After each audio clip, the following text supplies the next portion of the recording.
Good day.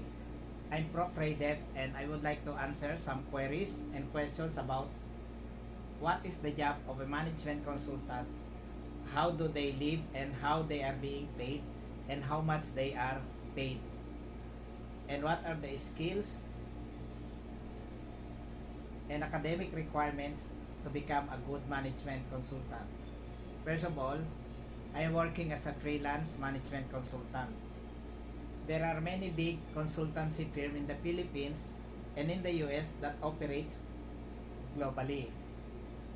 We have the KPMG, we have the Bain Company, we have the Boston Consulting Group, we have the Accenture, and other prestigious consultancy firm globally and even here in local. I operate here in the Philippines, Manila, and management consultant, they have areas of expertise. Some are expert in financial,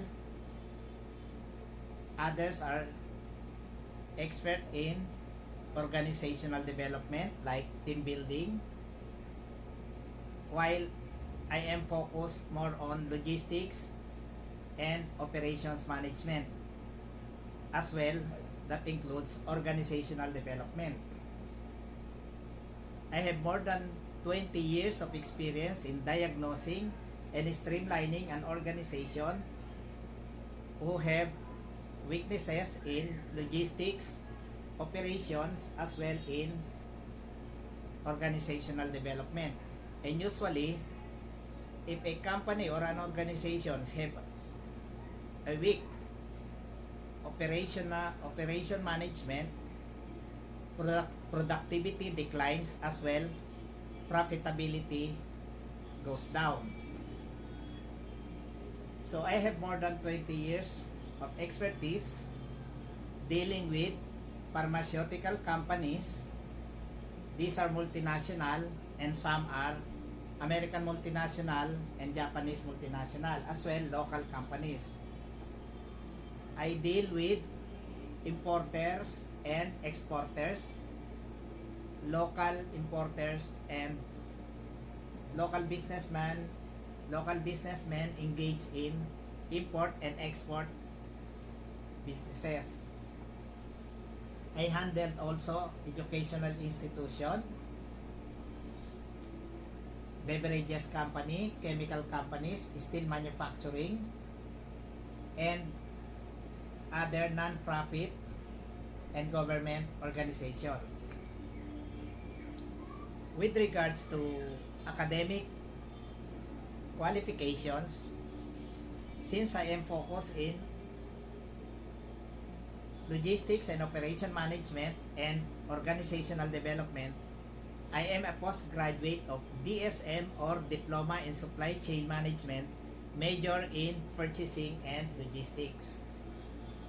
I also finished my diploma in organization development or OD from a top school here in the Philippines, the De La Salle College of St. Benil, and I finished also my master in business administration from PLM here in Manila, and achieved my masteral degree in development communication from the University of the Philippines, Open University in Los Baños, Laguna, MDC or Master in Development Communications.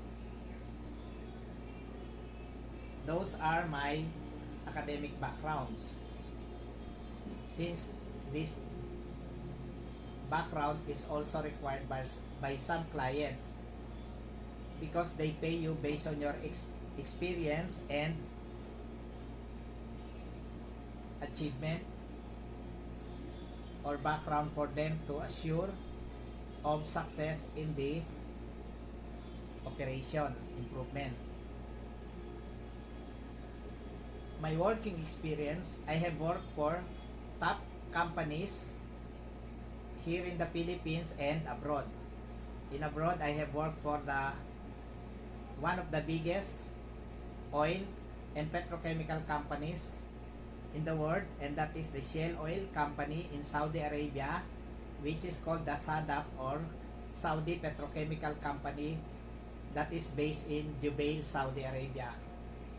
I remember this is considered one of the biggest in the world and one of the most modern in the world, wherein more than 10 years ago, it is equipped with ASRS machine, or the so-called automated storage and retrieval system.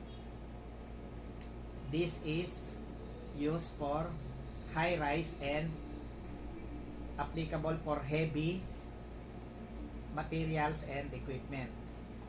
I have worked also for Halliburton International, and that is the Brown and Root International, based in Abu Dhabi, United Arab Emirates, dealing with national oil, gas, offshore and onshore project. This is a fabrication yard with projects being installed in offshore project. These are the platforms, okay. And I have worked also for Aramco, Arabian Industrial Constructor Company, based in Jubail, Saudi Arabia. We were one of the subcontractors of Aramco, Arabian American Oil Companies. Our project with vessels and silos. What is the job of a management consultant, whether freelance or in-house? Actually, I'm working as a freelance management consultant. I manage myself, okay, and I have the procedure being applied for whenever there is a project. Okay, first step is to observe the actual operation. In improving an organization, first we have to observe the actual operation. Second, collect data. And then third, diagnose and analyze the data as well, the current operations, compare it to best practice operation. Best in class companies, like big companies abroad, they covers 3 critical factors in the operations. Logistics is labor intensive. It requires a lot of people, and of course it's very costly to maintain a lot of people. So one of the key factors that we have to consider is productivity. And of course in logistics, including warehousing and inventory control. Required also is accuracy in recording system, accuracy in inventory management, as well accuracy in stock picking activities. Since stock picking is the costliest activity in the operation, so we have to consider also the current level of customer service we are giving to our external customers with regards to lead time. How soon do we deliver to customers? And of course, getting all the documents with regards to customer complaints, analyzing what are the top common complaints of customers. So usually, these are delayed deliveries. Because of delayed deliveries, customers back out. So profitability declines. Okay. So how soon can we deliver within Metro Manila? Or how soon can we deliver within Metropolitan? 5 kilometers away up to 10 kilometers away. How soon can we deliver? Can we deliver within the day? Can we deliver within 1 hour? Or can we deliver within 1 week, which is too much for some end users or customers? What are the common complaints? Delayed delivery, wrong delivery, damaged delivery, and wrong location of delivery. Okay. What else? How can we improve the operation? We can improve the operations by diagnosing and later on streamlining, but first we have to establish our key performance indicator. Key performance indicator for each activity: inbound transaction, storage transaction, and outbound transaction.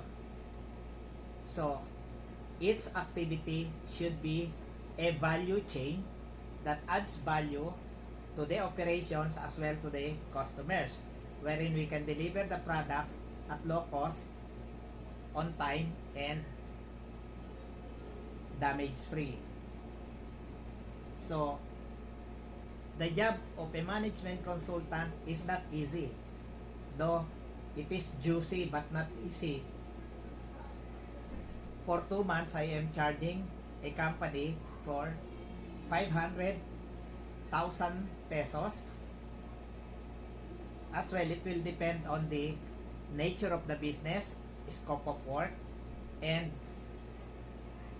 the status of the company, especially if they belong to top 10, top 20, or top 1,000. Top 10, of course, they can afford to pay as well.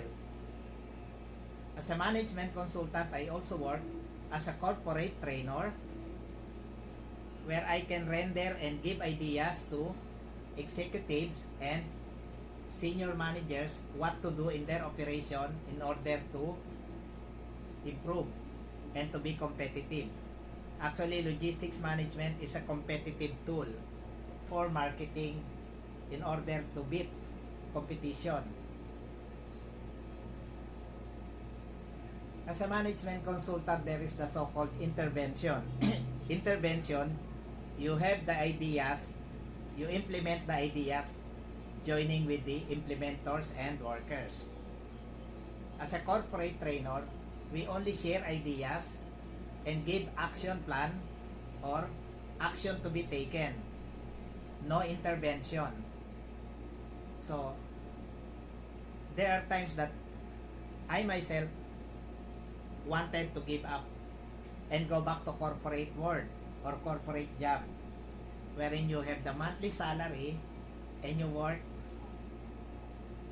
quite hard but not too much hard, because as a management consultant, you're solving a problem of an organization which has been in existence for more than 30 years or 30 years or 20 years or 35 years.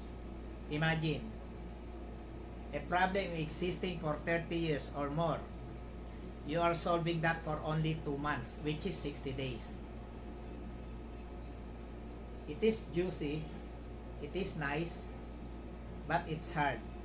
That there are times that you want to shift to an ordinary employee, because you have to travel a lot, you have to think a lot, and you have to plan a lot, and everything requires a lot of time. So you have to know how to handle your critical time management. So because clients are looking for results, you should be results oriented. You know, that's the difference between results and activities. There might be more activities with less results.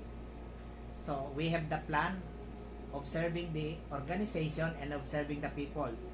Do the people of this organization require intervention? So we have to work with them for the implementation. We have to work with the people in order to know the actual situation and to know the activities in the operation. And of course, do they need training? So you have to evaluate, diagnose if there is a need for training, and what should the training focus. What should be the focus of the training, or what are the key topics that have to be discussed with the people in the operations. Usually, the topic should focus on their weaknesses and how to improve. I hope this video will have a second part, so I explain better to all management consultant, especially in the operations, that I can share my experience for more than 24 years. That's why I have to color my hair. My white hair, some clients, there was once a time that my client, maybe he saw my white hair and asking